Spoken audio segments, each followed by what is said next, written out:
Before we start, just a heads up. This episode makes direct reference to one of our previous episodes, Birthplace of the UAE.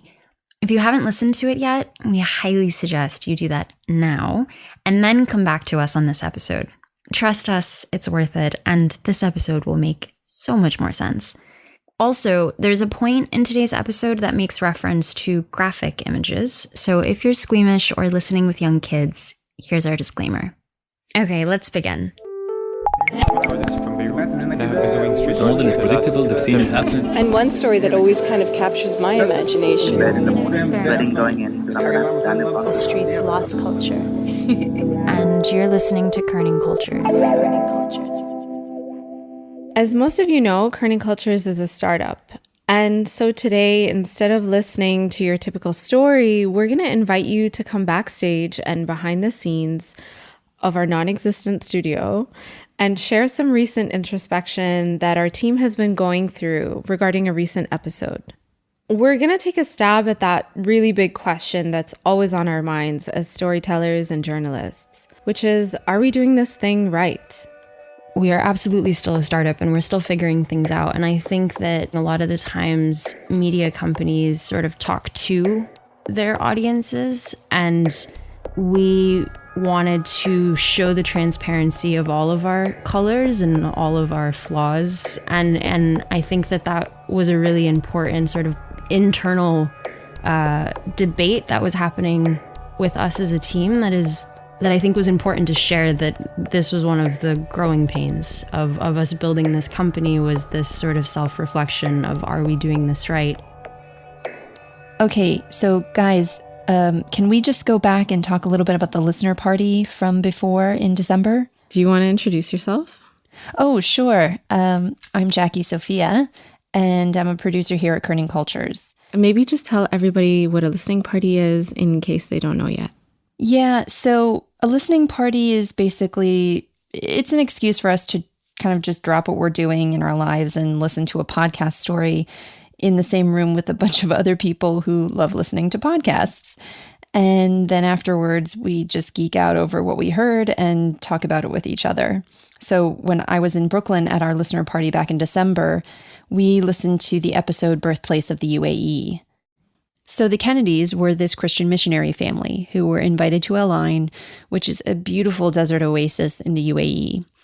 And at the time in the 1960s, the mortality rates there for women and newborns in childbirth were ridiculously high. When my father met with them, Sheikh Shekhabut said, "We really need you. We especially need your wife. We don't have any doctors. Women are dying in childbirth." They would die in childbirth. It was a 50% mortality rate. 1 in every 2 children and 1 in every 3 mothers are dying in childbirth. The population of the UAE is completely stagnant, and no one knows what to do. After the episode, I actually walked around the room recording the conversation when people started talking. So yeah, whenever you're ready, just start talking. And I'm gonna run over to you like a weirdo and put this in your face. Yeah? My first reaction was, why... Okay, this is Layla. Why is a story only told about the Middle East if it involves white people? That was my first reaction. And I guess it just creates questions like, who is this podcast intended for? And what is I learned a ton. That's the thing. I learned a ton through the podcast, but I also, I don't know, it seems like it's not maybe focused on telling the stories of the people of the Middle East, but rather about these white folks who went to the Middle East. It was a little white savior-y. Right? This is Alex. Where this backwards country and these backwards people that are putting salt in their vaginas after birth, and then dying the second, third time because the scar tissue would rip. It was a devastating story, but it was also a story kind of about the backwardness of the culture that was fixed by smart Westerners.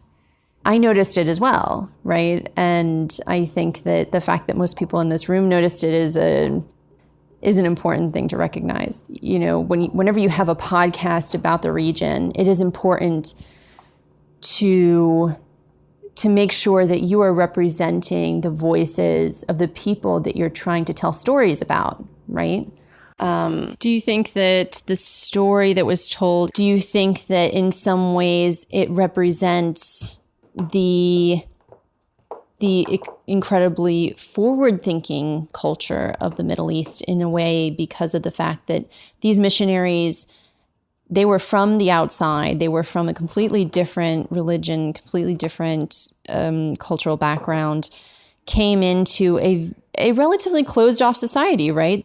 So the fact that they were welcomed into this community so quickly, and not just welcomed, but told, you can keep your religion, you can worship whatever you want here, we don't care. Like, you're doing something that benefits the society, and you're contributing as a member of this community. So no matter who you are or where you come from, you're welcome here. So do you think that looking at it from that perspective, it also tells the narrative of a place that's not backwards at all, it's quite forward thinking before everybody else? There seems to be, and this is Chris. So the story seeks to capture like an element of bravery and of people, and I think, kind of to your point, Layla, it captures the feelings of these folks who are like coming in to a culture that already exists. The story of 1 in 3 women who died during childbirth, and like that entire process, that there is a desire to capture a courage. I just don't know if it actually happened. Courage of the people who came into the culture? No, of the community themselves, of what they were trying, what Oasis meant to them. Obviously, this story was complex, right? It wasn't all about how backward Arabs are, but there was some backwardness, right, that was depicted or whatever. What I'm thinking about, sort of separate, is this question of I'm thinking about the larger context of these stories, right? Do we need, in this moment, do we need more stories right now about the backwardness of Arabs? Not really. As the night went on, everybody kind of did their own thing and broke off into other discussions. But Layla and I kept talking, and I kept the tape rolling. I love the idea of telling human stories from the Middle East. No story doesn't have political consequences, or especially when you're talking about sharing stories in the Western world, right? So all stories exist within a context. What's always complicated, the fact that these stories are important to tell, they're real, but what broader narrative are they contributing to? This story in particular contributes to this notion of Arabs as backward. Right now, it's a very strong narrative in the US. The reality is that, yes, these stories are super real. This is crazy that the mortality rate was so high for women. And unfortunately, though, the question is, is it always valuable to tell these stories given the current political climate? Could you actually be contributing to something toxic or damaging or hurtful? And so this conversation launched our whole team into some very serious questioning, asking what our roles are as storytellers. Yeah, no, I sort of don't know if I agree. I know where she's coming from, but I mean, that didn't occur to me at all with that story. I mean, it was a story about Westerners. I don't think we pitched it like these Westerners saved this community. But then maybe that's just me being like a white dude and being ignorant to that kind of thing. I try not to be, but maybe that was something that I missed. Did you guys feel that way?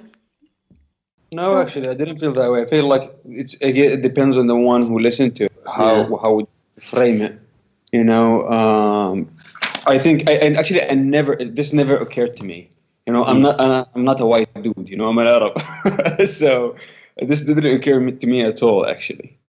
I think the same thing for me is also because it was the first and only episode I had listened to, is I wasn't like, oh, this is what I'm sure all the episodes are, like white savior. Like I knew that wasn't the case. But I think just while I was listening to it, at one point I was like, oh, we're still like the characters are still the Kennedys. We're still talking about this missionary family. I think I reached a point where I was like, oh, like all these characters are white. Interesting. I mean, I think what they were talking about is the context of the piece. So, of course, I don't think it's problematic, one story among many.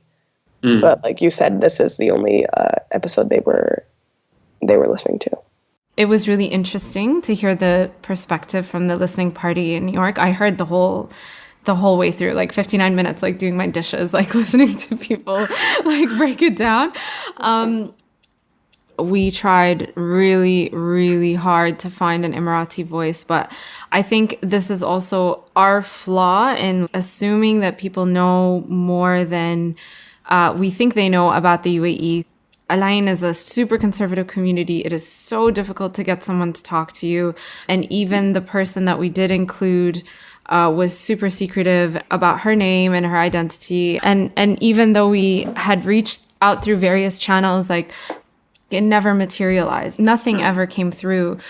But I think, like Ahmed said, it's really interesting because it really matters who's listening. What we would take away from it, or what I took away from the story, is not that these people are so backwards, but how progressive of them to be so accepting of this missionary hospital and these people. The Middle East is not comprised of just Arabs. Like we cannot just isolate our experiences and just say that we deal with Arabs only on a daily basis. No, like this whole country is built on the backs of expats working their butts off, like whether building the buildings or building the economies or, you know, establishing workforces or making friendships. I think you cannot isolate and say like you are having a purely Arab experience. And I think maybe how we failed was that we just assumed people knew, and maybe we should have explained it better.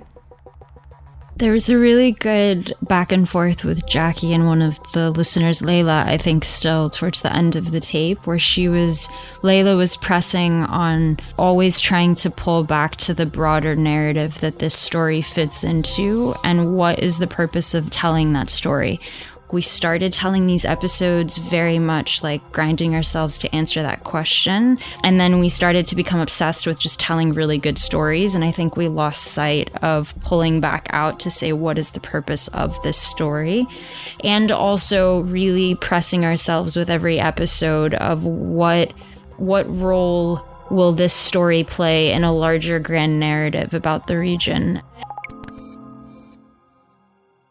I feel letting people behind the scenes right now leaves us very vulnerable. You know, we're kind of exposing what we did wrong, potentially our flaws or something we didn't really look into. And I feel like it's a different way of looking at the way we produce. I hope that this as a piece would continue to invite that sort of feedback, because it is something that we deeply took to heart, and it's something that we want. Like having this kind of relationship with our audience is incredibly important moving forward. This is all to say our listeners are not passive consumers of just whatever we broadcast out there. We want our listeners to keep us on our toes and stay engaged. So please, anybody out there listening, continue to reach out. I mean, tell us what you're thinking, dig deep, ask questions, and we will do the same. Like, honestly, to humanize Arabs and the people of the Arab world is like one of the most important things that anyone can be doing. So I think that as long as like that's a major focus of the podcast, you know, that's awesome. A huge shout out to our listeners who came out for this eye-opening discussion back in December. It was our second listener meetup in Brooklyn, and it's safe to say that we'll be doing a lot more of these throughout the year. Now, more than ever, these discussions need to keep happening. If you want to host your own listener party, you can contact us.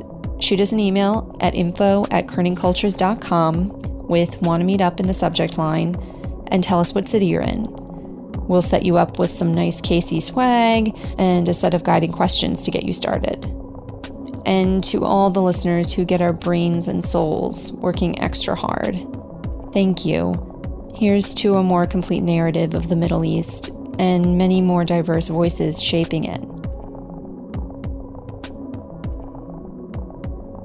This behind-the-scenes Kerning Cultures episode was produced by myself, Jackie Sofia, with editorial support by Rosanna Zayani and Hiba Fisher, as well as Lily Crown, Atiya Latif, Taylor Ruckle, and Beth Watson.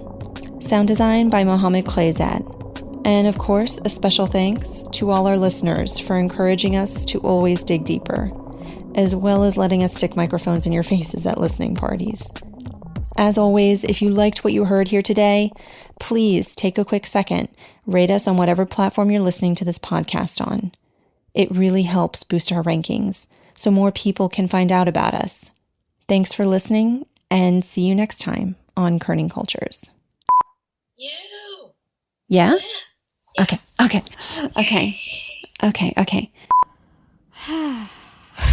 have to get in the zone. Okay. And so today, instead of our typical story, we're going to invite you to join us as we go behind the scenes and share blah, blah, blah, blah, again. Rewind. Oh. All right. That coffee is good, guys.